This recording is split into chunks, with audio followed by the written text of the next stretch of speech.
আজ দিনটাই খুব খারাপ ছিল, তোমাদেরকে বলে বোঝাতে পারবো না। এমনটা যে হতে পারে আমি কখনো ভাবিনি। তবে চলো তোমাদেরকে দেখাই কি হয়েছে। তোমরা ভিডিওর শুরুতে যে হাঁসটিকে দেখলে, এই হাঁসটি না আর উঠতে পারছে না, জানি না ওর কি হয়েছে।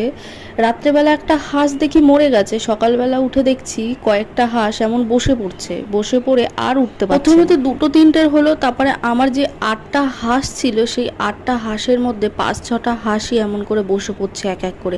সেই দৃশ্য আর কাকে বলবো, আমার যে কষ্টে বুক ভেঙে যাচ্ছে। এই পশু পাখি পোষে তারাই জানে কতটা কষ্ট হয় যদি ওদের কিছু হয়। শুনেছি নাকি মুরগির রোগ শুরু হয়ে গেছে। আমাদের ছোট মুরগিগুলোর রোগ শুরু হয়ে গেছিল, বড় মুরগিগুলোর কিছুই হয়নি। দেখো এই মুরগিগুলোর রোগ হয়েছে, এদেরকে দেখে খুব কষ্ট লাগছিল। এত কষ্ট করে বড় করে যদি এরা মরে যায় তাহলে কেমনটা লাগে বলো তোমরাই। আমরা ঠিক করলাম যে যেই মুরগিগুলো ভালো রয়েছে সেইগুলোকে বেচে দেবো। তাই সব মুরগিগুলোকে ধরে রেখে ভাই বাজারে বিক্রি করে দিয়ে আসলো। এই হাঁসগুলো ভালো ছিল, এদের রোগ হয়নি, ভাবলাম রোগ হওয়ার আগেই এদেরকে বিক্রি করে দিয়ে